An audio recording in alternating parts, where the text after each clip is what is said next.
ಹೆಸರಿನಲ್ಲಿ ಜೊತೆಯಲ್ಲಿ ಸೇರಿಕೊಂಡಿದ್ದೇವೆ. ಪ್ರತಿಭಟನೆ ಯಾವಕ್ಕೆ ಮಾಡ್ತಾ ಇದ್ದೇವೆ ಎಂಬ ವಿಷಯವನ್ನು ಈಗಾಗಲೇ ನೀವು ಎಲ್ಲರೂ ತಿಳ್ಕೊಂಡಿದ್ದೀರಿ. ಸ್ನೇಹಿತರೆ, ನಾವು ಈ ದೇಶದ ಪ್ರಜೆಗಳು.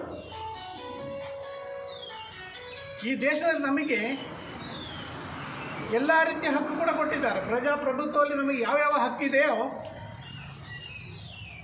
ನಮಗೆ ಮುಕ್ತವಾಗಿ ಇಡೀ ದೇಶವನ್ನು ಸುತ್ತಾಡುವಂಥ ಹಕ್ಕು, ದುಡಿಯುವಂಥ ಹಕ್ಕು, ದುಡಿಮೆಗೆ ಸಂಬಂಧಪಟ್ಟಂತೆ ದುಡಿಮೆಗೆ ತಕ್ಕಂತೆ ಸಂಬಳವನ್ನು ಪಡೆಯುವ ಹಕ್ಕು ಇತ್ಯಾದಿ ಅನೇಕ ಹಕ್ಕುಗಳು ನಮಗೆ ಕಾನೂನಿನ ರೂಪದಲ್ಲಿ ಬಂದಿದೆ. ಕಾನೂನಿದೆ. ಈಗ ಹೇಳಿದಂಥ ಎಲ್ಲ ಹಕ್ಕುಗಳಿಗೂ ಕೂಡ ಸರಿಯಾದ ಕಾನೂನಿದೆ. ಆದರೆ ಮೋದಿ ಸರ್ಕಾರ, ಕೇಂದ್ರ ಸರ್ಕಾರ ಈಗ ತಂದಂಥ ಈ 4 ಬಿಲ್ ಇದೆ ಅಲ್ವಾ, ಬಿಲ್ಲನ್ನು ಕಾನೂನು ಅಂತ ಹೇಳೋದಿಲ್ಲ. ದಯವಿಟ್ಟು ಸ್ನೇಹಿತರೆ ಅರ್ಥ ಮಾಡಿಕೊಳ್ಳಿ. ಈ ಬಿಲ್ ಅಂದರೆ ಸಂಹಿತೆ ಅಂತ ಹೇಳ್ತಾರೆ, ಆದರೆ ಇದು ಕಾನೂನಲ್ಲ. ಕಾನೂನನ್ನು ಬದಲಾವಣೆ ಮಾಡೋದು ಅಷ್ಟು ಸುಲಭ ಅಲ್ಲ. ಆದರೆ ಸಂಹಿತೆಯನ್ನು ಚೇಂಜ್ ಮಾಡಬಹುದು, ಬದಲಾವಣೆ ಮಾಡಬಹುದು. ಕಾಲಕಾಲಕ್ಕೆ ಬದಲಾವಣೆ ಮಾಡುವಂಥ ಅವಕಾಶ ಈ ಸಂಹಿತೆ ಅಥವಾ ಕೋಡಿಗೆ ಇದೆ. ಅದಕ್ಕೆ ಕಾನೂನು ಅಂತ ಹೇಳಲಿಲ್ಲ. ಕೇಂದ್ರ ಸರ್ಕಾರ ಹೇಳಿರೋದು ಕೋಡ್ ಅಂತ ಹೇಳಿದ್ದಾರೆ, ಕಾರ್ಮಿಕ ಕೋಡ್, CODE. ಇದನ್ನು ಯಾವ ಸಂದರ್ಭದಲ್ಲಿ ಬದಲಾವಣೆ ಮಾಡಲಿಕ್ಕೆ ಸಾಧ್ಯತೆ ಇದೆ. ಆದರೆ ಸ್ನೇಹಿತರೆ, ನೀವು ಅರ್ಥ ಮಾಡಿಕೊಳ್ಬೇಕು, ನಮಗೆ ಕೇಂದ್ರ ಸರ್ಕಾರದ ಮೇಲೆ ಆಗಲಿ, ರಾಜ್ಯ ಸರ್ಕಾರದ ಮೇಲೆ ಆಗಲಿ, ಅಥವಾ ಪಕ್ಷದ ಮೇಲೆ ಆಗಲಿ ಯಾವುದೇ ದೇಶ ಇಲ್ಲ. ನಾವೊಂದು ರಿಜಿಸ್ಟರ್ಡ್ ನೋಂದಾಯಿತ ನಾವು ಸಂಘದವರು, ಕಾರ್ಮಿಕರ ನೋಂದಾಯಿತ ಒಂದು ಸಂಘದವರು. ನಮಗೆ ಜವಾಬ್ದಾರಿ ಇದೆ. ಕಾರ್ಮಿಕರಿಗೆ ಯಾವಾಗ ಅನ್ಯಾಯವಾಗ್ತದೋ ಆಗ ಅದನ್ನು ಪ್ರತಿಭಟಿಸಲಿಕ್ಕೆ ಪ್ರೇರೇಪಿಸುವಂಥ ಮನೋಭಾವನೆ ಪ್ರತಿಯೊಂದು ಕಾರ್ಮಿಕ ಸಂಘಟನೆಗಳಿದೆ. ಅದನ್ನು ನಾವು ನೆರವೇರಿಸಲೇಬೇಕು. ಈಗ ನಾನು ಆ ಪಕ್ಷದವ, ಈ ಪಕ್ಷದವ, ಆ ಸಂಘಟನೆವ, ಆ ಪಕ್ಷದ ಸಂಘಟನೆ, ಇದನ್ನು ನೋಡ್ಕೊಂಡಿರಲಿಕ್ಕೆ ಖಂಡಿತ ಸಾಧ್ಯ ಆಗೋದಿಲ್ಲ. ಕಾರಣ ಅಂದರೆ ನಮ್ಮ ಸಂಘಟನೆ ಇರುವುದೇ ಕಾರ್ಮಿಕರಿಗೆ ಬೇಕಾಗಿ. ಈಗ ಏನಾಗಿದೆ ಅಂತ ಹೇಳಿದರೆ, ನಮ್ಮ ಈ ಕಾರ್ಮಿಕ ಕಾನೂನಿದೆ ಅಲ್ವಾ, ಕಾನೂನಲ್ಲ ಕೋಡ್ ಇದೆ ಅಲ್ವಾ, ಇದು ಶಾರ್ಟಲ್ಲಿ ಚಿಕ್ಕದಾಗಿ ಹೇಳಬೇಕಾದ್ರೆ ಕಾರ್ಮಿಕರ ಪಾಲಿಗೆ ಇದೊಂದು ಮರಣ ಶಾಸನ ಅಂತೇಳಿ ಹೇಳ್ಬೋದು. ಈ ಸಂಘದ ಈ ಪದ ಇದೆ ಅಲ್ವಾ, ಕೋಡೆಂಬ ಪದ ಇದೆ ಅಲ್ವಾ, ಇದು ನಮಗೆ ಎಷ್ಟು ಮಾರಕ ಅಂತ ಹೇಳಿದರೆ, ಅದು ನಮಗೆ ಯಾವುದೇ ಹಕ್ಕಿಲ್ಲ ಬಿಡಿ. ನಮಗೆ ಯಾವುದೇ ಈ ಕೋಡಿಂದ ಯಾವುದೇ ಹಕ್ಕದ ಬಾಧ್ಯತೆಗಳು ನಮಗೆ ಇರುವುದಿಲ್ಲ. 4 ವಿಧದ ಕೋಡೇನು ಸೆಂಟ್ರಲ್ ಗೌರ್ಮೆಂಟ್ ಅಥವಾ ಕೇಂದ್ರ ಸರ್ಕಾರ ತಂದಿದೆಯೋ, ವೇತನ ಸಂಹಿತೆ 2019 ತಯಾರು ಮಾಡಿದ್ದಾರೆ. ಆದರೆ ಅದನ್ನು ಕಾರ್ಮಿಕರಿಗೆ ತಂದಿರೋದು ಮೊನ್ನೆ ನವೆಂಬರ್ 21ನೇ ತಾರೀಕಿಗೆ. ವೇತನ ಸಂಹಿತೆ 2019 ತಂದಿದ್ರು ಕೂಡ ಕಾರ್ಮಿಕ ತಂದಿರಲಿಲ್ಲ. ಯಾಕಂದರೆ ಪ್ರಬಲವಾದ ವಿರೋಧ ಇತ್ತು ಕಾರ್ಮಿಕ ಸಂಘಟನೆಗಳಿಂದ. ಪ್ರಬಲವಾದ ವಿರೋಧ ಇದ್ದ ಕಾರಣ 7 ವರ್ಷಗಳ ಕಾಲ ಅಲ್ಲೇ ಮೂಲೆ ಗುಂಪಾಗಿತ್ತು. ಇನ್ನೊಂದು ಕೈಗಾರಿಕಾ ಸಂಹಿತೆ 2020, 6 ವರ್ಷಗಳಿಂದ ಈ ಕಾಯ್ದೆ ಕೂಡ ಅಲ್ಲೇ ಇತ್ತು, ಅದು ಹೊರಗೆ ತಂದಿರಲಿಲ್ಲ. ಸಾಮಾಜಿಕ ಸಂಹಿತೆ, ಸುರಕ್ಷಿತ ಆರೋಗ್ಯ ಮತ್ತು ಕೆಲಸದ ಪರಿಸ್ಥಿತಿ ಸಂಹಿತೆ 2020, ಈ 4 ಬಿಲ್ಲುಗಳನ್ನು ಕೂಡ 2020 ನವೆಂಬರ್ 21ನೇ ತಾರೀಕಿಗೆ ಜಾರಿಗೆ ತಂದಿದ್ದಾರೆ. ಇಲ್ಲಿವರೆಗೆ ಇದನ್ನು ಪ್ರತಿಭಟನೆ ಮಾಡ್ತಾ ಇದ್ದರು. ಆದರೆ ಈ ಸಂಹಿತೆಯನ್ನು ಏಕಾಏಕಿ ಕೇಂದ್ರ ಸರ್ಕಾರ ತಂದ ಕಾರಣ ಕಾರ್ಮಿಕರಿಗೆ ನಮಗೆ ಯಾವುದೇ ರೀತಿಯ ಹಕ್ಕುಗಳಿರುವುದಿಲ್ಲ. ಈ 4 ಕಾನೂನುಗಳನ್ನು ಯಾವ ಸಮಯದಲ್ಲಿ ಬೇಕಾದರೂ ರದ್ದುಗೊಳಿಸುವಂಥ ಅಧಿಕಾರ ಅವರಿಗಿದೆ. ಪ್ರಿಯ ಸ್ನೇಹಿತರೆ, ಇನ್ನೊಂದು ನೀವು ಅರ್ಥ ಮಾಡ್ಕೊಳ್ಬೇಕು. 29 ಕಾನೂನುಗಳನ್ನು ಕಾರ್ಮಿಕರಿಗೆ, ರೈತರಿಗೆ, ದಿನಗೂಲಿ ಕಾರ್ಮಿಕರಿಗಿದ್ದಂತಹ 29 ಏನು ಕಾನೂನು ಇದೆಯೋ ಇದು ಸಂಪೂರ್ಣ ರದ್ದುಗೊಳಿಸಿದ್ದಾರೆ. ಅದೇನು 29 ಕಾನೂನುಗಳು, ಅದೇನು 29 ನಿಯಮಗಳು? ನಾವು ಅರ್ಥ ಮಾಡಿಕೊಳ್ಬೇಕು. ಒಂದೇ ಕ್ಷಣದಲ್ಲಿ 21 ಕಾನೂನು ರದ್ದುಗೊಳಿಸಿದ ಕೇಂದ್ರ ಸರ್ಕಾರ ಇದೇನು ಬಿಟ್ಟಿಯಾಗಿ ಕೊಟ್ಟಂಥ ಕಾನೂನುಗಳಲ್ಲ ಸ್ನೇಹಿತರೆ, ಅರ್ಥ ಮಾಡಿಕೊಳ್ಬೇಕು ನೀವು.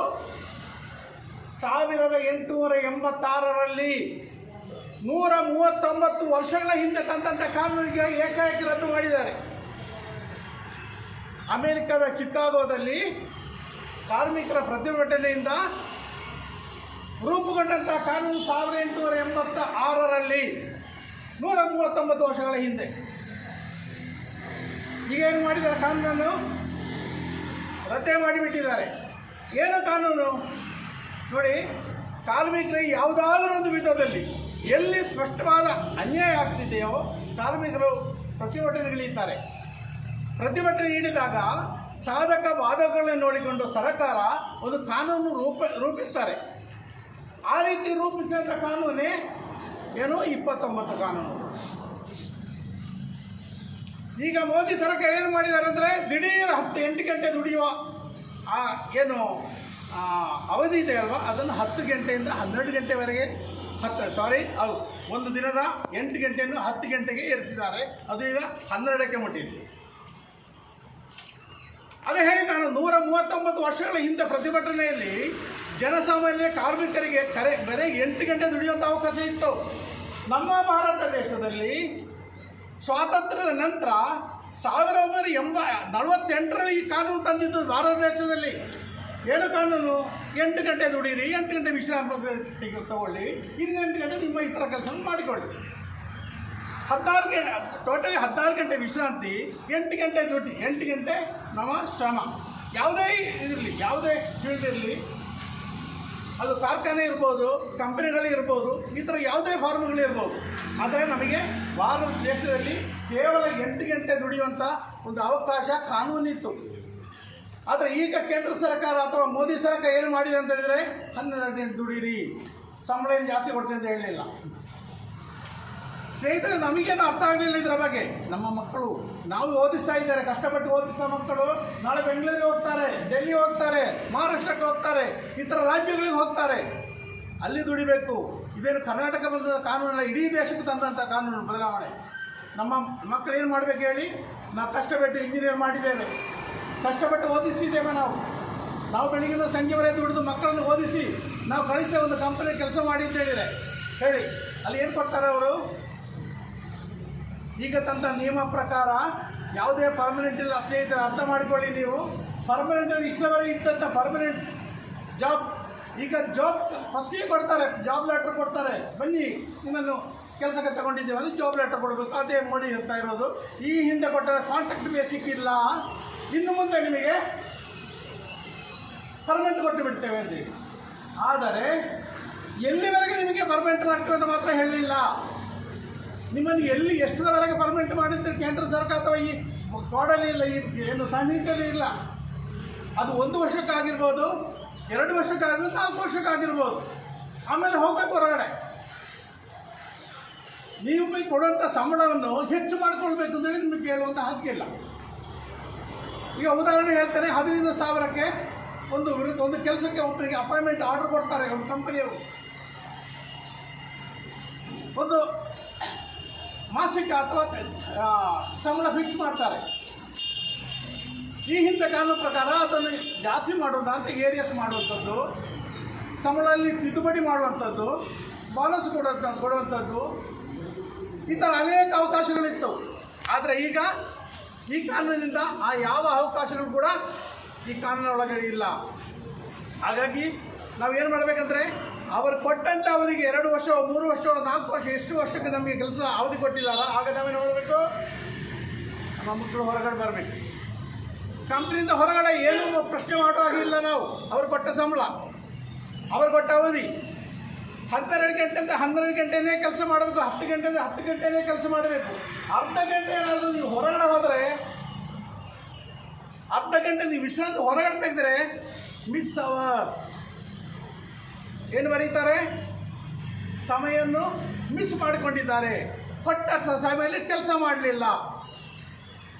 12 ಗಂಟೆ ಕೆಲಸ ಕೊಟ್ಟಿದ್ರೆ ಅರ್ಧ ಗಂಟೆ ಏನಾದರೂ ಅವ ವಿಶ್ರಾಂತಿ ಕೊಂಡಿದ್ರೆ ಒಂದು ಹೊಟ್ಟೆ ನೋವು ತಲೆನೋವು ಆಯ್ತು, ಏನೋ ಸ್ವಲ್ಪ ಅರ್ಧ ಗಂಟೆ ವಿಶ್ರಾಂತಿ ಕೊಂಡ್ರೆ ಸಂಬಳದಿಂದ ಕಟ್. ಇದು ಈ ಕಾನೂನಲ್ಲಿ ಇರುವಂಥದ್ದು.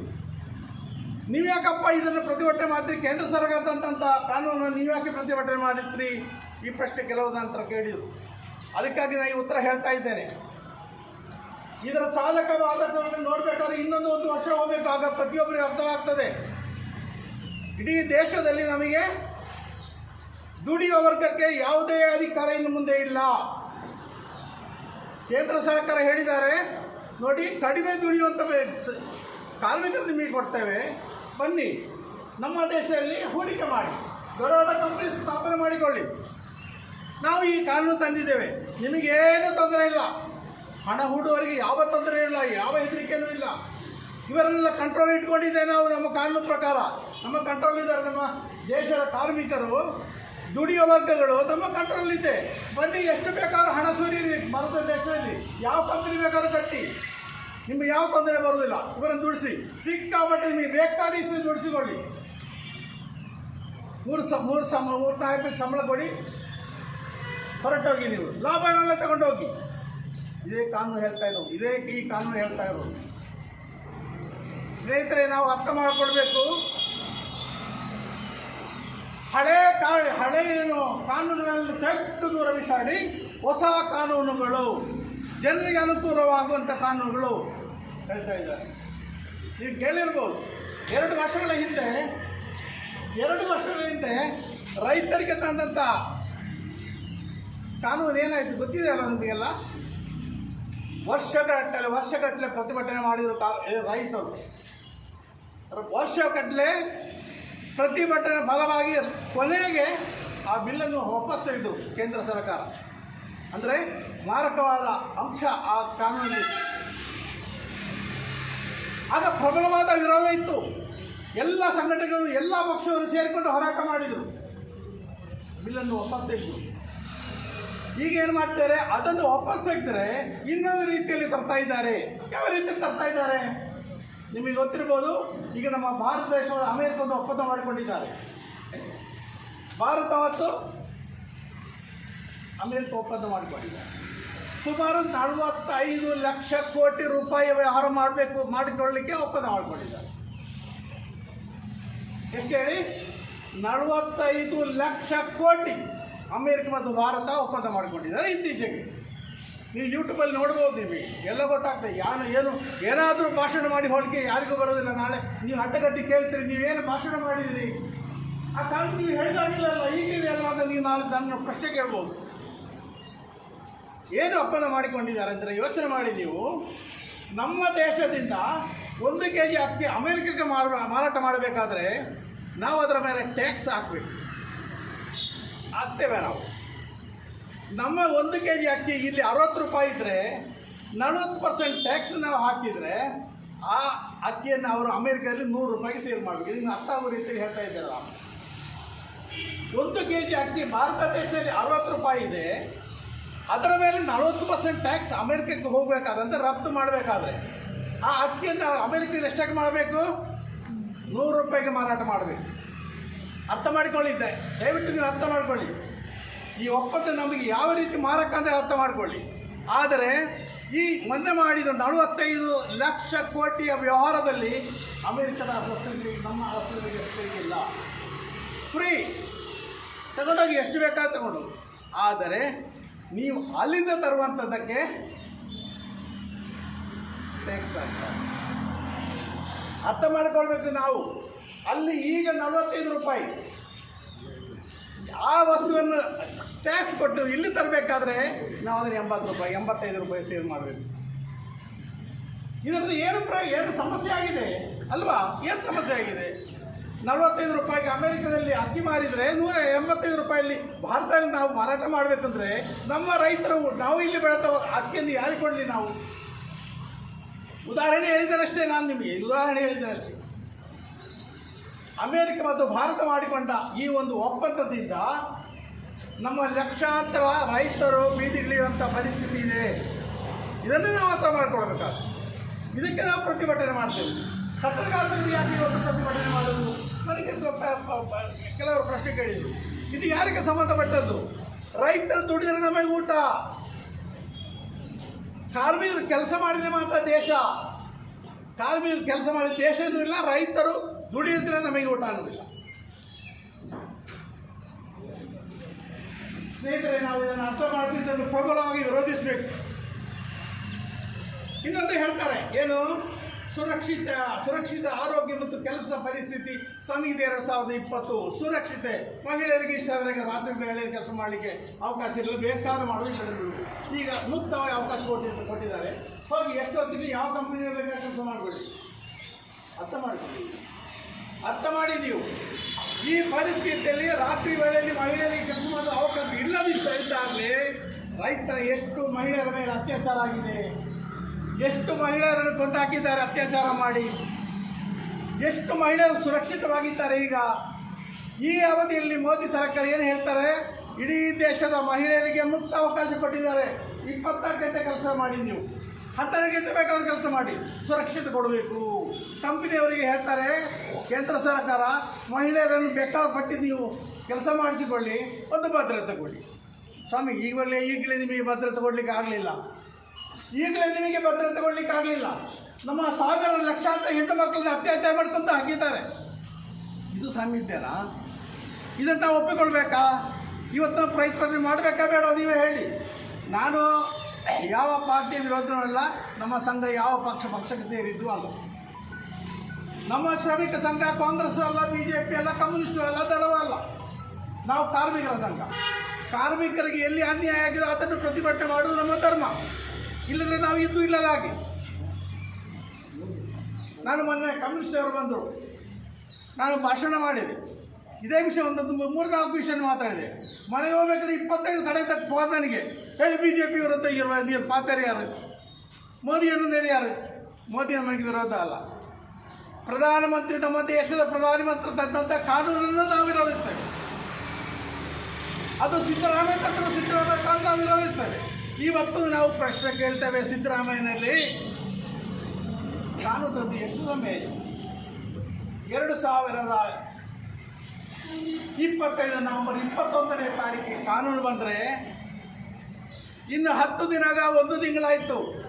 1 ತಿಂಗಳಲ್ಲಿಯೂ ಕೂಡ ಈ ಸಮಿತಿ ಬಗ್ಗೆ ನೀವು ಚಕಾರ ಶಬ್ದ ಎತ್ತಲಿಲ್ಲ. ಸಿದ್ದರಾಮಯ್ಯನವರು ನಾವು ಕೇಳಬೇಕು. ನೀವು ಮೋದಿ ಸರ್ಕಾರಕ್ಕೆ ಸಪೋರ್ಟ್ ಮಾಡ್ತೀರಾ, ಕರ್ನಾಟಕದ ಕಾರ್ಮಿಕರಿಗೆ ಪರವಾಗಿ ಸಪೋರ್ಟ್ ಮಾಡ್ತೀರಾ ಅಂತ ಕೇಳುವಂಥ ಪರಿಸ್ಥಿತಿ ಈಗ ನಿರ್ಮಾಣ ಆಗಿದೆ. ಯಾಕೆ ಮೌನವಾಗಿದ್ದೀರಿ? ನೀವು ಕೂಡ ನಿಮ್ಮ ತಲೆಯಲ್ಲಿ ಕೂಡ ಇದೆ. ನಾವು ಕೂಡ ನಮ್ಮ ರಾಜ್ಯಕ್ಕೆ ಹೊರಗಿನ ಬಂಡವಾಳಶಾಹಿಗಳನ್ನು ಕರೆಯುವ, ಅವರಿಗೊಂದಿಷ್ಟು ಜಮೀನು ಕೊಡುವ, ರೈತರ ಭೂಮಿಯನ್ನು ಕಿತ್ತುಕೊಳ್ಳುವ. ರೈತರ ಭೂಮಿಯನ್ನು ನೀವು ನೋಡಿ, ಇಲ್ಲಿ 10 ಎಕರೆ ಜಾಗ ಇದೆ, ತಾಲೂಕು ಕಟ್ಟಲಿಕ್ಕೆ ನಮಗೆ ಜಾಗ ಬೇಕು, ತಾಲೂಕು ಕಟ್ಟಲಿಕ್ಕೆ ಬೇಕು, ಇಲ್ಲಿ ಕೋರ್ಟ್ ಮಾಡಲೇಬೇಕು, ಜಾಗ ಬೇಕು, ನೀವು ಕೊಡಲೇಬೇಕು. ಕಾನೂನು ಹಾಗೆ ಹೇಳ್ತದೆ. ನಿಮ್ಮದು ಕೋಟ್ಯಾಂತರ ರೂಪಾಯಿ ಬೆಲೆ ಬಾಳುವಂಥ ಜಮೀನಾಗಿರ್ಬೋದು, ಸರ್ಕಾರ ಕೇಳಿದರೆ ಕೊಡಲೇಬೇಕು, ಸರ್ಕಾರ ಕೇಳಿದರೆ ಕೊಡಲೇಬೇಕು. ಅದು ಕಾನೂನು.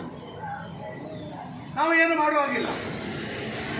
ಈಗ ನೀವು ದೊಡ್ಡ ದೊಡ್ಡ ಕಂಪ್ನಿ ಮಾಡ್ತೀರಿ, ದೊಡ್ಡ ದೊಡ್ಡ ಫ್ಯಾಕ್ಟ್ರಿ ಮಾಡ್ತೀರಿ, ಸರ್ಕಾರ ಹೇಳ್ತದೆ ನಿಮಗೆ ಸೂಚಿತವಾಗಿ ನಾವು ಜಮೀನು ಕೊಡ್ತದೆ, ಯಾವ ಕಾರ್ಖಾನೆ ಬೇಕಾದ್ರೂ ಹಾಕಿ, ಯಾವ ಕಂಪನಿ ಬೇಕಾದ್ರೂ ಓಪನ್ ಮಾಡಿ. ಏನು ನಿಮಗೆ ಜಮೀನು ಉಚಿತ, ನಮ್ಮ ಕಾರ್ಮಿಕರು ನಿಮಗೆ ಉಚಿತ. ಸಣ್ಣ ಪುಟ್ಟ ಸಂಬಳ ಕೊಟ್ಟರೆ ಸಾಕು, ಕಾರ್ಮಿಕರು ಎಷ್ಟು ಬೇಕಾದ್ರೂ ಸಿಗ್ತದೆ. ಈ ಕಾನೂನಿಂದ ಏನು ಮಾಡಲಿಕ್ಕೆ ಬರೋದಿಲ್ಲ. ಏನು ಹೇಳ್ತಾರೆ?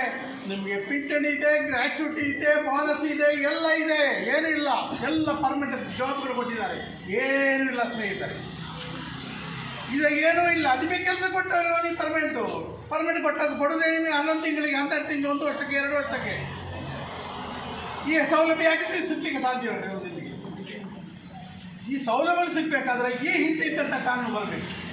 ನೀವು ಕೆಲಸಕ್ಕೆ ಸೇರಿದಾಗ ಅದು ನಿಮಗೆ 1 ವರ್ಷ 2 ವರ್ಷ ಆಗ ಸಂಬಳನೂ ಜಾಸ್ತಿ ಆಗ್ತದೆ, ಬೋನಸ್ ಬರ್ತದೆ, ಏರಿಯಸ್ ಬರ್ತದೆ, ಪ್ರಮೋಷನ್ ಬರ್ತದೆ. ಈಗ ಈ ಕಾನೂನಲ್ಲಿ ಪ್ರಮೋಷನ್ನು ಇಲ್ಲ, ಪರ್ಮನೆಂಟು ಇಲ್ಲ, ಯಾವುದೇ ಸೌಲಭ್ಯಗಳು ಇಲ್ಲ. ಇದೊಂದಿದ್ದಾರೆ. ನಮ್ಮ ದೇಶದಲ್ಲಿ 100 ಜನರಿಗಿಂತ ಹೆಚ್ಚು ಕಾರ್ಮಿಕರು ಇಟ್ಟುಕೊಂಡು ಮಾಡುವಂಥ ಒಂದು ಕಂಪನಿ, ಒಂದು ಫ್ಯಾಕ್ಟ್ರಿ ಮುಚ್ಚಬೇಕಾದರೆ ಸರ್ಕಾರದ ಅನುಮತಿ ಬೇಕಿತ್ತು. ಸರ್ಕಾರ ಅನುಮತಿ ಕೇಳಿದಾಗ ಸರ್ಕಾರ ಇವ್ರಿಗೆ ಏನು ಕೊಡಬೇಕು? ನಾವು ಯಾಕೆ ಮುಚ್ಚುವುದಂತ ಕಾರಣ ಕೊಡಬೇಕು. ಏನು ಕಾರಣ?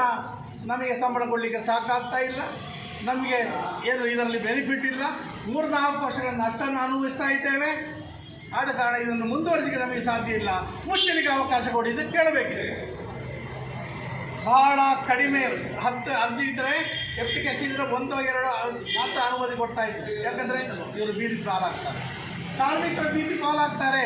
ಒಂದು ಕಂಪನಿ ಮುಚ್ಚಿದರೆ 100 ಕಾರ್ಮಿಕರ ಕೆಲಸ ಇಲ್ಲ ಅಂದರೆ 100 ಮನೆಯಲ್ಲಿ 400 ಜನ ಉಪವಾಸ. ಜನರಿಗೆ ಪ್ರತಿ ವರ್ಷ ಕೆಲಸ ಕೊಡ್ತೇವೆ ಅಂತ ಹೇಳಿದ್ರು. 2 ಕೋಟಿ ಜನರಿಗೆ ಪ್ರತಿ ವರ್ಷ ಕೆಲಸ ಕೊಡ್ತೇವೆ ಅಂತ ಹೇಳಿದ್ರು. ಅಧಿಕಾರಕ್ಕೆ ಬಂತು 2015ರಲ್ಲಿ ಏನು ಮಾಡಿದ್ರು ಗೊತ್ತಾ? 2015ರಲ್ಲಿ ಯೋಜನೆ ತಂದ್ರು, ಒಳ್ಳೆ ಯೋಜನೆ ತಂದ್ರು. PMKVY, ಪ್ರಧಾನ ಮಂತ್ರಿ ಕೌಶಲ್ಯ ವಿಕಾಸ ಯೋಜನೆ 2015ರಲ್ಲಿ ತಂದ್ರು. ದಯವಿಟ್ಟು ಎಲ್ಲರೂ ಕೇಳಿಕೊಳ್ಳಿ. ನಮಗೆಲ್ಲ ಬಹಳ ಖುಷಿ ಆಯ್ತು, ನಾನೇ ಖುಷಿ ಪಟ್ಟೆ. ಅಲ್ಲ, ಮೋದಿ 14,000 ಕೋಟಿಯನ್ನು ರಿಸರ್ವೇಶನ್ ಕೂಡ ಇಟ್ರು. ಯಾಕೆ ಇಟ್ರು?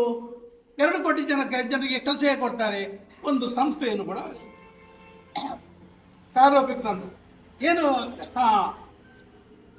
National skill development corporation, national skill development corporation ಅಂತ ಹೇಳಿ ಒಂದು ಸಂಸ್ಥೆಯನ್ನು ಕೂಡ ಹುಟ್ಟುಹಾಕಿದೆ. ಈ ಸಂಸ್ಥೆ ಕೆಲಸ ಏನಪ್ಪಾ ಅಂದ್ರೆ ಯುವಕರಿಗೆ ಓದಿ ಬರುವಂತ ಮನೆಯಿಂದ, ಕಾಲೇಜುಗಳಿಂದ, ಅವರ ವಿದ್ಯಾಸಂಸ್ಥೆಯಿಂದ ಹೊರಗೆ ಬರ್ತಾರೆ ಯುವಕರಿಗೆ ಟೈಲರಿಂಗ್, ವೆಲ್ಡಿಂಗ್, ಪ್ಲಂಬಿಂಗ್, ವೈರಿಂಗ್ ಇಂಥ ಕೆಲಸ ಕಲಿಸಿಕೊಡೋದು, ಜೊತೆ ಕೆಲಸ ಕೊಡೋದು. ಇದು 2015ರಲ್ಲಿ ತಂದಂತ ವ್ಯವಸ್ಥೆ. ನ್ಯಾಷನಲ್ ಸ್ಕಿಲ್ ಡೆವಲಪ್ಮೆಂಟ್ ಕಾರ್ಪೊರೇಷನ್ ಒಂದು ಸಂಸ್ಥೆಯನ್ನು ಹುಟ್ಟು ಹಾಕಿದ್ರು ಮೋದಿ ಸರ್ಕಾರ. 14,000 ಕೋಟಿ ರಿಸರ್ವೇಶನ್ ಕೂಡ ಇತ್ತು. ಆಗಿದೆ ನಮ್ಮ ಕರ್ನಾಟಕ ಕಡಬದಲ್ಲಿ ಏನಾದ್ರು ಆಗಿದೆ? ಕಡಬದಲ್ಲಿ ನಮಗೆ ಯಾರ ಕೆಲಸ ಸಿಕ್ಕಿದೆ? ಇದರಲ್ಲಿ ಮತದಾನ ಮಾಡಿದ್ದೇವೆ, MLA ಕಲಿಸಿಕೊಟ್ಟಿದ್ದೇವೆ, MP ಗಳನ್ನು ಕಲಿಸಿಕೊಟ್ಟಿದ್ದೇವೆ, ಯಾರಿಗೂ ಇಲ್ಲ. ಈ ಕೌಶಲ್ಯ ಯಾರಿಗೂ ಪ್ರಯೋಜನ ಆಗಲಿಲ್ಲ. ಅರ್ಥ ಮಾಡಿ, ದಯವಿಟ್ಟು ಏನು ಅಪಾರ್ಥವಾಗಿ ತಿಳ್ಕೊಳ್ಳಬೇಡಿ. 2022ರಲ್ಲಿ ಯಾವುದೂ ಕಾರ್ಯಕ್ರಮ ಇದರಲ್ಲಿ ಆಗಲಿಲ್ಲ. 14,000 ಕೋಟಿ ಸಹ ಮಾಡಿದ್ರು. ನಾನು ಹೇಳ್ತಾ ಇಲ್ಲ, ಕೇಂದ್ರ ಸರ್ಕಾರದ ಆಡಿಟ್ ರಿಪೋರ್ಟ್ ಹೇಳಿದೆ 2022ರಲ್ಲಿ. ಕೇಂದ್ರ ಸರ್ಕಾರದ ಅಧೀನಲ್ಲಿರುವಂತ ಆಡಿಟ್ ರಿಪೋರ್ಟ್ ಹೇಳ್ತದೆ 10,500 ಕೋಟಿಗೆ ಯಾವುದೇ ಲೆಕ್ಕಾಚಾರ ಇಲ್ಲ. 10,500 ಕೋಟಿ 10,500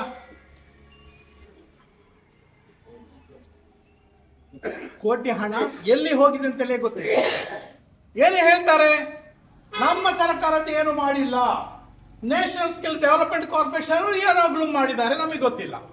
ನಾವು ಕೇಳ್ತಾ ಇರೋದು, ನಿಮ್ಮನ್ನ ಆ ಸ್ಥಾನದಲ್ಲಿ ನೀವು ಸಾಮಾನ್ಯ ಮನುಷ್ಯ, ನೀವು ಎಲೆಕ್ಷನ್ ನಿಲ್ಲುವ ಮೊದಲು ನಮ್ಮಂತೆ ಒಂದು ಏನು ನಮ್ಮ ದೇಶದ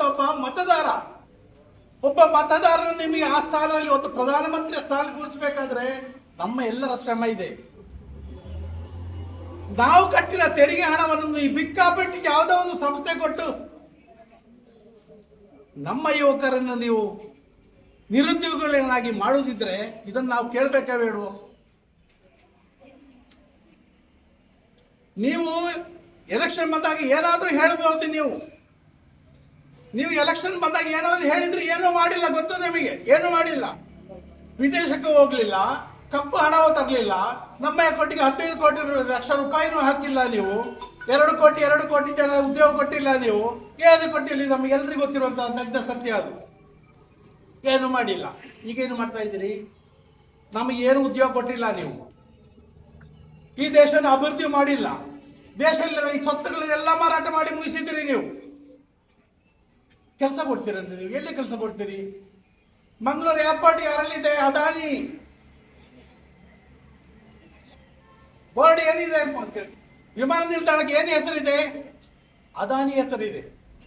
ನಮಗೆ ಕೆಲಸ ಕೊಡ್ತಾರ ಅವರು? ನಮಗೆ ಕೆಲಸ ಕೊಡ್ತಿಲ್ಲ. ಅದು ಅವರ ದೇಶ, ಅವರ ರಾಜ್ಯ ಯಾವುದು, ಅಲ್ಲಿಂದ ಅಂತ ಅವರ ಕೆಲಸಕ್ಕೆ ನೇಮಕ ಮಾಡ್ತಾರೆ.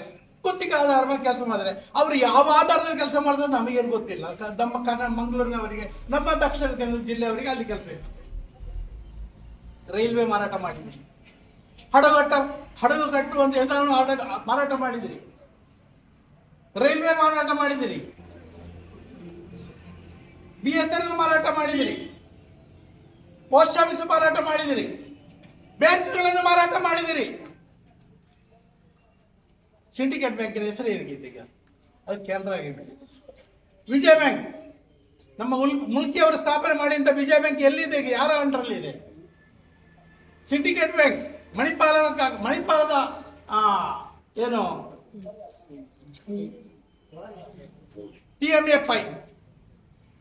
TMFI ಸ್ಥಾಪನೆ ಮಾಡುವಂತ ಏನು ಸಿಂಡಿಕೇಟ್ ಬ್ಯಾಂಕ್ ಅದು ಕಾರ್ಪೊರೇಟ್ ಬ್ಯಾಂಕ್ ಆಗಿದೆ.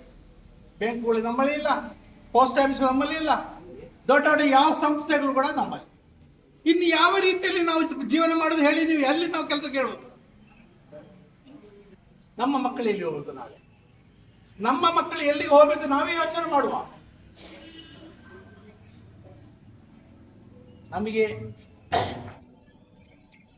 ಜನಸಾಮಾನ್ಯರಿಗೆ ಈ ದೇಶದಲ್ಲಿ ಈ ಹಿಂದೆ ಬದುಕಿದೆ ಅಂತ ಬದುಕನ್ನು ಸಾಧಿಸಿದ್ರೆ ಇನ್ನು ಮುಂದೆ ಖಂಡಿತ ಸಾಧ್ಯ ಇಲ್ಲ. ಈ ಕಾನೂನನ್ನು ಅವರು ಹಿಂಪಡೆಯದೇ ಇದ್ದಾರೆ. ಇಷ್ಟು ಮಾತ್ರ ನಾನು ಇನ್ನೊಂದು ಕಾರಣ ಹೇಳ್ತೇನೆ, ಇನ್ನೂ ದೊಡ್ಡ ಹಗರಣ ನಿಮ್ಮ ಮುಂದೆ ತರ್ತೇನೆ. ಇದೆಲ್ಲ ನಿಮಗೆ ಗೊತ್ತಿರುವ ಸತ್ಯ. ನೀವು 2022ರಲ್ಲಿ 21-22ರಲ್ಲಿ ಎಲ್ಲ ಓಡಿದಿರಿ ಸೈಬರ್ಗೆ ಈ ಶ್ರಮ್ ಕಾರ್ಡ್ ಮಾಡುವ ಅಂತ, ಹೌದಲ್ಲ? ಈ ಶ್ರಮ್ ಕಾರ್ಡ್ ಮಾಡಿದ್ರಿ ಎಲ್ಲರೂ. ಆಗ ಏನು ಹೇಳಿದ್ರು? ಈ ಶ್ರಮ್ ಕಾರ್ಡ್ ಮಾಡಿದವರಿಗೆಲ್ಲ 10 ಲಕ್ಷ ರೂಪಾಯಿ ಕೊಡ್ತಾರೆ, 15 ಲಕ್ಷ ರೂಪಾಯಿ ಸಾಲ ಕೊಡ್ತಾರೆ. ಈ ಶ್ರಮ್ ಕಾರ್ಡ್ ಮಾಡಿ ಎಲ್ಲರೂ ಮಾಡಿಬಿಡಿ. ಎಲ್ಲರೂ ಓಡಿದ್ರು, ತಾಮುಂದಾಮುಂದು ಎಲ್ಲರೂ ಈ ಶ್ರಮ್ ಕಾರ್ಡ್ ಮಾಡಿ ಎಲ್ಲರೂ ಮಾಡಿದ್ರು. ಅವರಿಗೆ ಹೇಳಲಿಕ್ಕೆ ಹೋಗ್ಲಿಲ್ಲ, ಅಕ್ಕಪಕ್ಕದವ್ರಿಗೆ ಹೇಳಲಿಕ್ಕೆ ಹೋಗ್ಲಿಲ್ಲ. ನಾನು ಮಾಡಿಬಿಡ್ತೇನೆ, ಹಣ ಬರ್ತೇನೆ ಅಕೌಂಟಿಗೆ ಅಂತೇಳಿ ಈ ಶ್ರಮ್ ಕಾರ್ಡ್ ಮಾಡಿದ್ರು. ಇಡೀ ದೇಶದಲ್ಲಿ 34 ಕೋಟಿ ಅಸಂಘಟಿತ ಕಾರ್ಮಿಕರು ಇದೆ ಅಂತೇಳಿ ದೇಶದ ಏನು ಅರ್ಥವ್ಯವಸ್ಥೆಗೆ ಅರಿವಾಯಿತು. ಈ ದೇಶದಲ್ಲಿ 34 ಕೋಟಿ ಕಾರ್ಮಿಕರು ಅಸಂಘಟಿತರಾಗಿದ್ದಾರೆ. ಸುಲಿಗೆ ಮಾಡುವ, ಯಾಕಂದ್ರೆ ಶ್ರೀಮಂತರ ಸುಲಿಗೆ ಮಾಡ್ಲಿಕ್ಕೆ ಆಗೋದಿಲ್ಲ ಸರ್ಕಾರ, ಯಾವ ಸರ್ಕಾರಕ್ಕೂ ಆಗೋದಿಲ್ಲ. ಶ್ರೀಮಂತರು ಅವರು ಬುದ್ಧಿವಂತರು. ಟ್ಯಾಕ್ಸ್ ಈಗ ನಮ್ಮ ದೇಶ ನಡೆಯುತ್ತಿದ್ರೆ, ನಮ್ಮ ದೇಶ ಇವತ್ತು ನಡೆಯುತ್ತಿದ್ರೆ ಬಡವರು ಕಟ್ಟಿದ ಟ್ಯಾಕ್ಸಿನಿಂದ ಸ್ನೇಹಿತರೆ ಅರ್ಥ ಮಾಡಿ ನೀವು. ನಾವು ಕಟ್ಟಿದ ಹಣದಿಂದ ದೇಶ ನಡೀತಾ ಇದೆ. 66 ಕೋಟಿ ಜನರ ಟ್ಯಾಕ್ಸಿನಿಂದ ಈಗ ಸರ್ಕಾರ ನಡೀತಾ ಇದೆ. ಶ್ರೀಮಂತರು ಕೊಟ್ಟ ಹಣದಿಂದ ನಡೀತಾ ಇಲ್ಲ. ಅವ್ರಿಗೆ ಬದುಕಲಿಕ್ಕೆ ಗೊತ್ತು, ಸರ್ಕಾರಕ್ಕೆ ಮೋಸ ಮಾಡ್ಲಿಕ್ಕೆ ಗೊತ್ತು, ಕಳ್ಳಲ ಕಚ್ಚಾರ ಮಾಡ್ಲಿಕ್ಕೆ ಗೊತ್ತು, ಎಲ್ಲ ಗೊತ್ತಿದೆ. ನಮಗೆ ಏನು ಗೊತ್ತಿಲ್ಲ. ನಾವು ಬೆಳಿಗ್ಗೆ ದುಡಿತೇವೆ, ಸಂಜೆ ಸಂಬಳ ತಗೊಂಡು ಬರ್ತೇವೆ, ಹೆಂಡತಿ ಮಕ್ಕಳಿಗೆ ಇದ್ದವ್ರು ಕೊಡ್ತೇವೆ, ಉಳಿದವ್ರು ನಾವು ಖರ್ಚು ಮಾಡ್ತೇವೆ. ಇಷ್ಟೇ ನಮಗೆ. ಆದ್ರೆ ಮೋದಿ ಸರ್ಕಾರ ಏನು ಮಾಡಿ ಅಂತ ಹೇಳಿದ್ರೆ, ಈ ಶ್ರಮ್ ಕಾರ್ಡ್ ಮಾಡಿ ಅಂತ ಹೇಳಿದ್ರು. ಈ ಶ್ರಮ್ ಕಾರ್ಡ್ ಮಾಡಿದವರು ನಮ್ಮ ದೇಶದ ಎಷ್ಟಿದ್ದಾರೆ ಅಂತ ಹೇಳಿ ಅವರಿಗೆ ಒಂದು ಫಿಗರ್ ಸಿಕ್ಕಿತ್ತು. 34 ಕೋಟಿ ಜನ ಅಸಂಘಟಿತರಿದ್ದಾರೆ ಅಂತೇಳಿ ಕೂಡಲೇ ಒಂದು ಕಾನೂನು ಜಾರಿಗೆ ತಂದು ಏನು ಪ್ರಧಾನಮಂತ್ರಿ ಶ್ರಮಯೋಗಿ ಪಿಂಚಣಿ ಯೋಜನೆ. ಪ್ರಧಾನಮಂತ್ರಿ ಶ್ರಮಯೋಗಿ ಪಿಂಚಣಿ ಯೋಜನೆ ಮಾಡಿದ್ದು 34 ಕೋಟಿ ಜನ, ಯಾರು ಶ್ರೀಮಂತರು ಮಾಡಿ. ಈಗ ನಿಮ್ಮ ಜಾಬ್ ಇಲ್ಲ, ನಿಮ್ಮ ಅಕೌಂಟ್ ಹೋಗ್ತಾ ಇದೆ. ನಿಮ್ಮ ಅಕೌಂಟ್ ಪ್ರತಿ ತಿಂಗಳು 100-200 ರೂಪಾಯಿ ಹೋಗ್ತಾ ಇದೆ. ನಿಮ್ಮಲ್ಲಿ ಏನೋ ಕೇಳೋದಿಲ್ಲ. ನಾವೇ ಮಾಡಿದ್ದೆ ಒಂದು 350 ಜನ ನಾವು ಕೂಡ ಕಾರ್ಡ್ ಮಾಡಿ.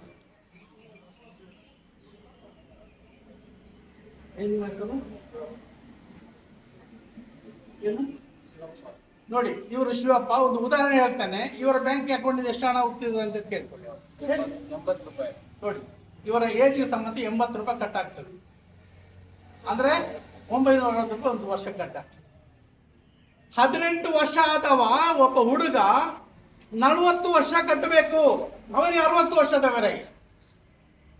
ನಾನು ಕೇಳಿದೆ ನಮ್ಮ ಅಧಿಕಾರಿಗಳಲ್ಲಿ, ನಮಗೆ ಕಾರ್ಮಿಕರಿಗೆ 60 ವರ್ಷ ಪಿಂಚಣಿ ಬರ್ತಾ ಇದೆಯಲ್ಲ 3,000, ಮತ್ತೆ ಇದು ಯಾಕೆ ಅಂತ ಕೇಳಿದೆ ನಾನು. ಅದು ಕೇಂದ್ರ ಸರ್ಕಾರ, ಅದು ಮೋದಿ ಸರ್ಕಾರ, ಅದು ಕೊಟ್ಟೆ ಕೊಡ್ತದೆ. ಅಲ್ಲ, ಕಾನೂನಲ್ಲಿ ಹಾಗೆ ಇಲ್ಲಲ್ಲ, 2 ಪಿಂಚಣಿ ತೆಗೆಯುವಂಥ ಕಾನೂನೇ ಇಲ್ಲವಲ್ಲ, ಅದೇ ನೀವು ಕೊಡ್ತೀರಿ. ಇಲ್ಲ ಹೌದು, ಅದೆಲ್ಲ ಬರ್ತದೆ ನೀವು ಮಾಡಿ, ಅದೆಲ್ಲ ಬರ್ತದೆ ನೀವು ಮಾಡಿ.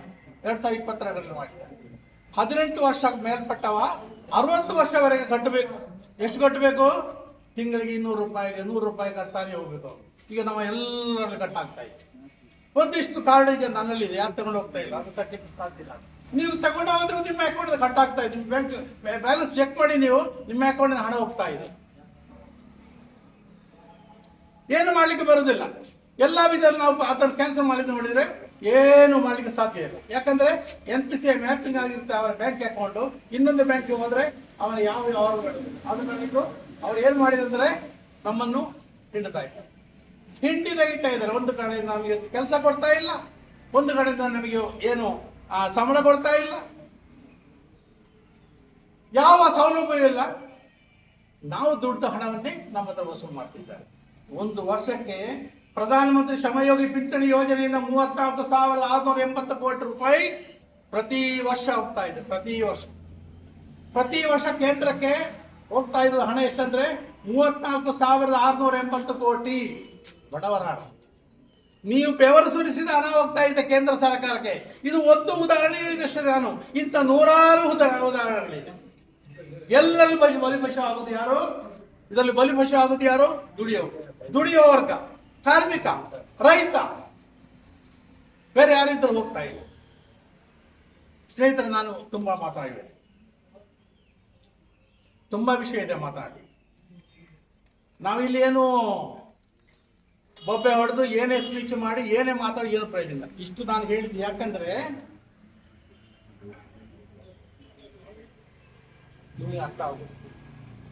ಕಾರ್ಮಿಕ ನಮ್ಮನ್ನು ಯಾವ ರೀತಿಯಲ್ಲಿ ಇವರು ಸುಲಿಗೆ ಮಾಡ್ತಾರೆ ನಿಮಗೆ ಅರ್ಥ ಆಗಬೇಕು. ಬೇರೆ ಯಾವ ಉದ್ದೇಶ ನಮ್ಮಲ್ಲಿ, ನಾವು ಯಾರಿಗೂ ವಿರೋಧಿಗಳಲ್ಲ.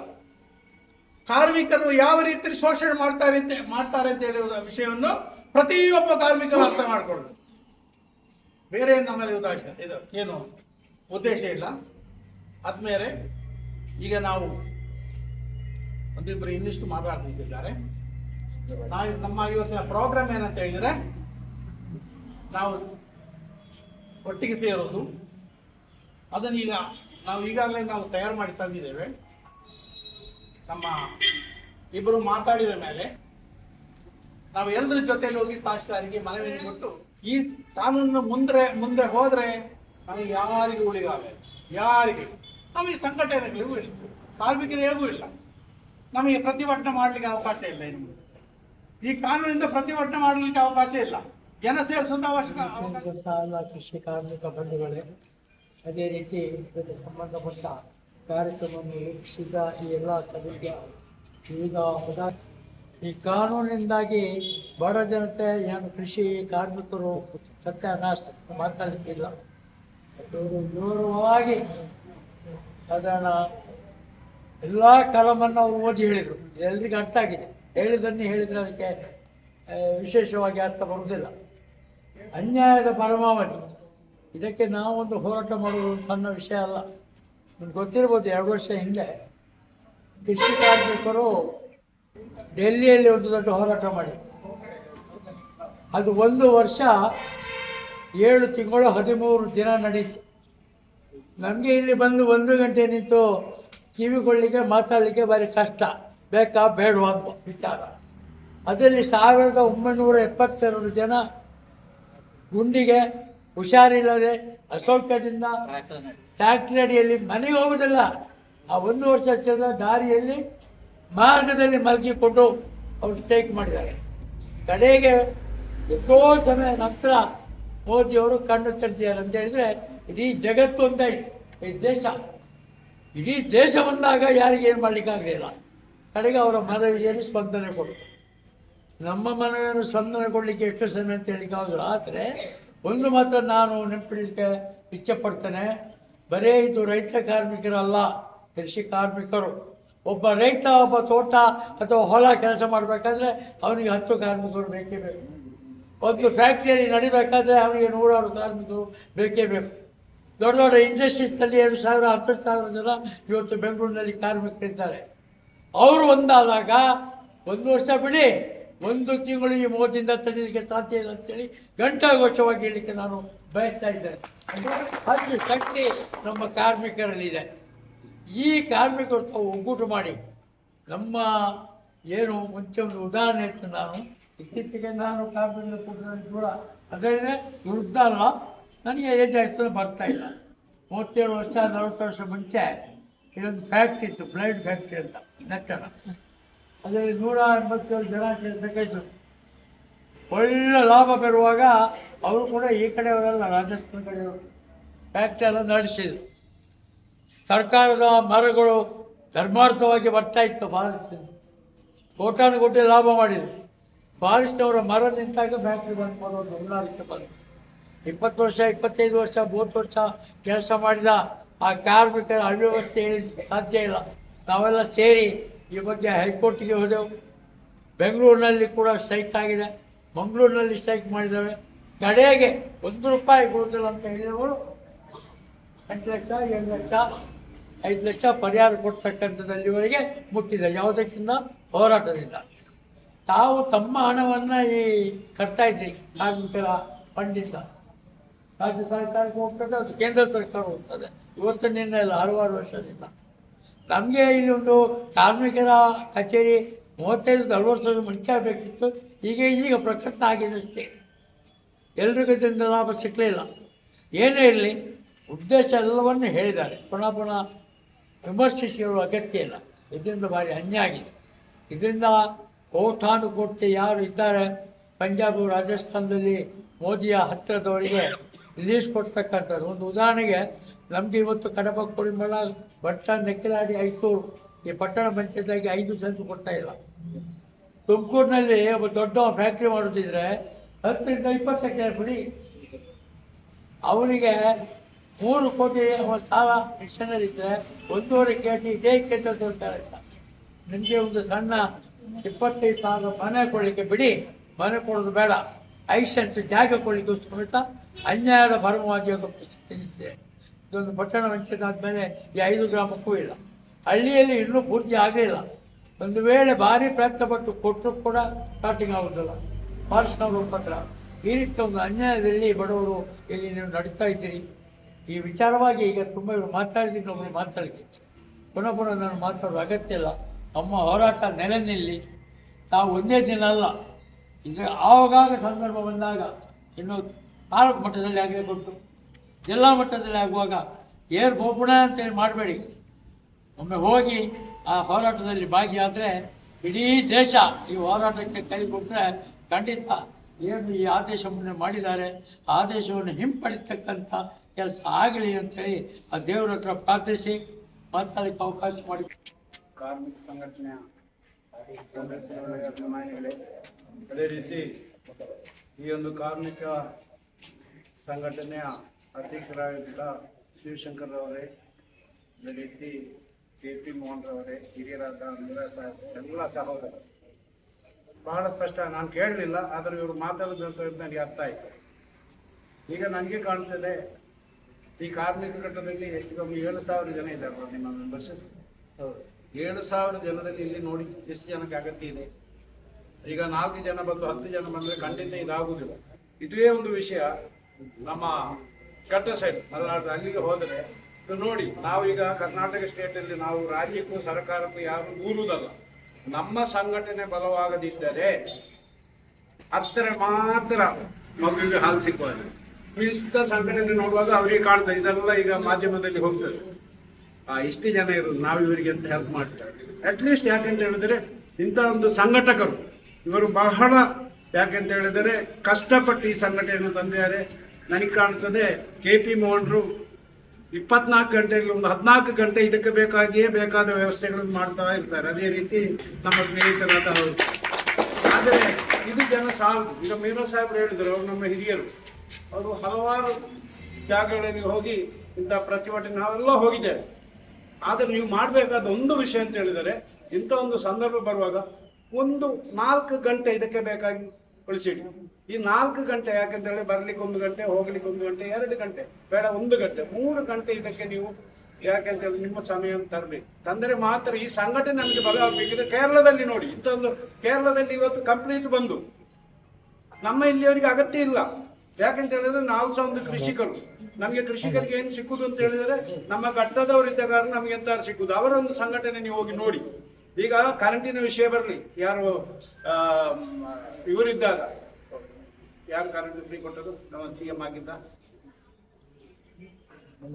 ಬಂಗಾರಪುರ ಇರುವಾಗ ನಮಗೆ ಕೊಟ್ಟಿದ್ದಾರೆ. ಆದ ನಂತರ ವಾಪಸ್ ಇದಕ್ಕೆ ನಮಗೆ ಬಿಲ್ಲು ಬರಲಿಕ್ಕೆ ಶುರುವಾಯಿತು. ನಾವು ಇಲ್ಲಿ ಸೌತ್ ಕೇಂದ್ರದವರು ನಾವು ಯಾರು ಸ್ಟ್ರೈಕ್ ಪ್ರಿಯರು ಅಲ್ಲ, ಮುತ್ತಿಗೆಗೆ ಹೋಗುವುದಿಲ್ಲ. ಈ ಘಟ್ಟ ಸೈಡ್ನವ್ರು ಏನು ಮಾಡಿದ್ರು ಗೊತ್ತುಂಟ, ಅವರ ಮನೆಯಲ್ಲಿ ಹಾಕಿದ, ಅವರ ಪಂಪ್ ಶೆಡ್ಗೆ ಹಾಕಿದ ಮೀಟ್ರನ್ನೆಲ್ಲ ತೆಗೆದುಕೊಂಡು ಬಂದು ರೋಡಿಗೆ ಹಾಕಿದ್ರು. ಅಲ್ಲಿಂದ ಅದರ ಬೆನಿಫಿಟ್ ನಮಗೆ ಸಿಕ್ಕುವುದು, ನಾವು ಹೋಗುವುದಿಲ್ಲ. ಈಗ ಯಾವುದಾದ್ರೂ ಒಂದು ವಿಷಯದಲ್ಲಿ ಆ ಸಂಘಟನೆಯ ಈ ಕರ್ನಾಟಕ ಸ್ಟೇಟಲ್ಲಿ ನಮ್ಮನ್ನು ಬಿಡ್ಲಿಕ್ಕೆ ಆಗುದಿಲ್ಲ, ಇಲ್ಲದ್ರೆ ಖಂಡಿತ ನಮ್ಮನ್ನು ಬಿಡ್ತಿದ್ದೇವೆ. ಕರ್ನಾಟಕ ಸ್ಟೇಟ್ ಅಂತ ಹೇಳಿ ಬಂದ ಕಾರಣ ಅಲ್ಲಿಯವರು ಎಂತ ಸ್ಟ್ರೈಕ್ ಮಾಡಿದ್ರೆ ಅದರ ಫಲವನ್ನು ಮಾತ್ರ ನಾವು ಅನುಭವಿಸ್ತಾ ಇದ್ದೇವೆ. ಆದ ಕಾರಣ ಸಂಘಟನೆ ಅಟ್ಲೀಸ್ಟ್ ಬೇರೆ ಏನು ಬೇಡ, ನಾನು ಬಾಕಿದ ವಿಷಯ ಎಲ್ಲ ಹೇಳಿದ್ದಾರೆ.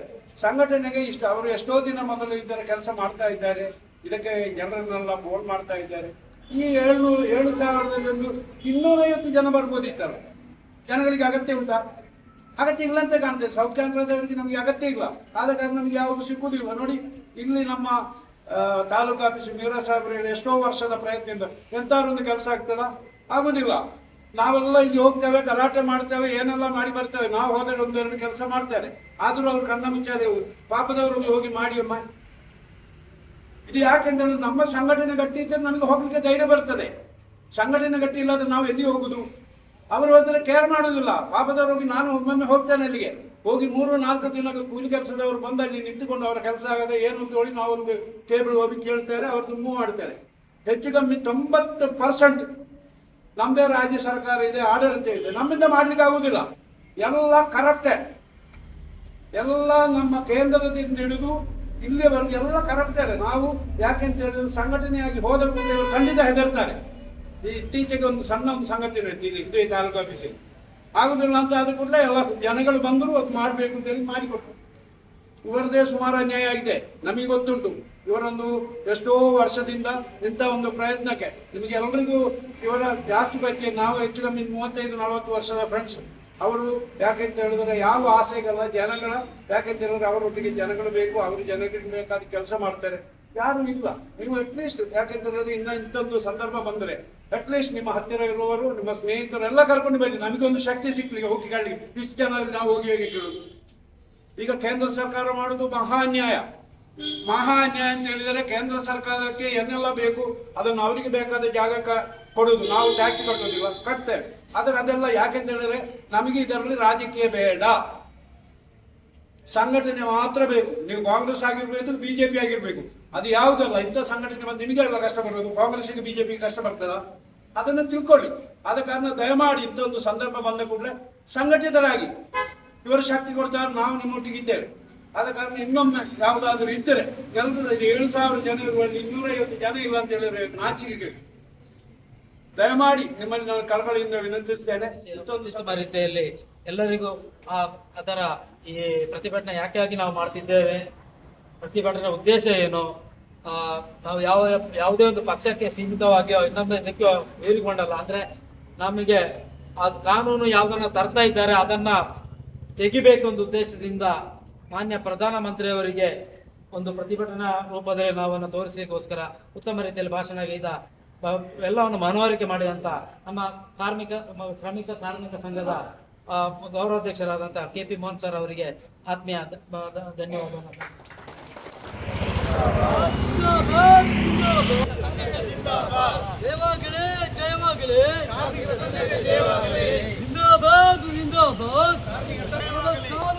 ಕಾರ್ಮಿಕ ಸಂಘಕ್ಕೆ ಜಯವಾಗಲಿ, ಜಯವಾಗಲಿ, ಜಿಂದಾಬಾದ್, ಜಿಂದಾಬಾದ್. ನೋಡಿ, ನೀವು ಈಚೆ ಮುಖ ಮಾಡಿ. ಇಲ್ಲ ನಾವು ಸೋಲಲ್ಲ, ಇಲ್ಲ ನಾವು ಸೋಲಲ್ಲ, ಅಂತಿಮ ವಿಜಯ ನಮಗೆಲ್ಲ. ಜಯವಾಗಲಿ, ಜಯವಾಗಲಿ, ಜಯವಾಗಲಿ, ಜಯವಾಗಲಿ, ಜಿಂದಾಬಾದ್, ಜಿಂದಾಬಾದ್. ಜಿಂದಾಬಾದ್ ಜಿಂದಾಬಾದ್ ಜಿಂದಾಬಾದ್ ಜಿಂದಾಬಾದ್ ಜಿಂದಾಬಾದ್ ಜಯವಾಗಲಿ ಜಯವಾಗಲಿ ಆದಷ್ಟು ಬೇಗ ನಮ್ಮ ಮನವಿಯನ್ನು ತಹಸೀಲ್ದಾರ್ ಬಂದು ಸಾಗರಿಸಬೇಕಾಗಿ ವಿನಂತಿ.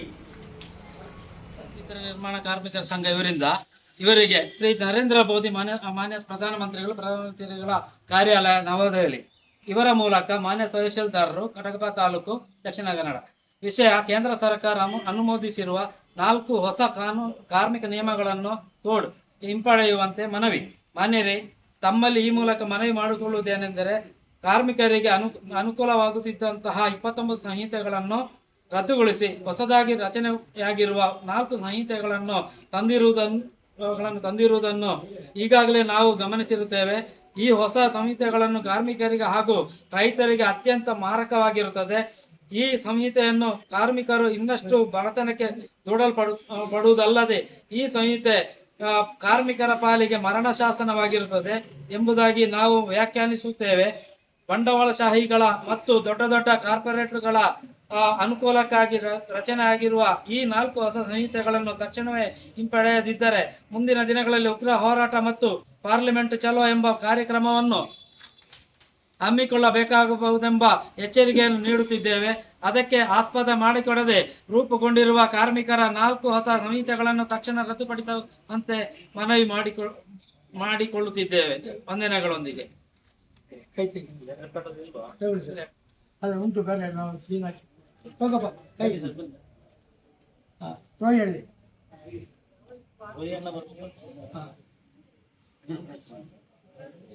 ಆಯ್ತಾ ಸೀನ್ ಹಾಕಿಸಿ ಹೋಗಿ ನೀವು ಥ್ಯಾಂಕ್ ಯು ಎಲ್ಲರಿಗೂ ವಂದನೆಗಳು.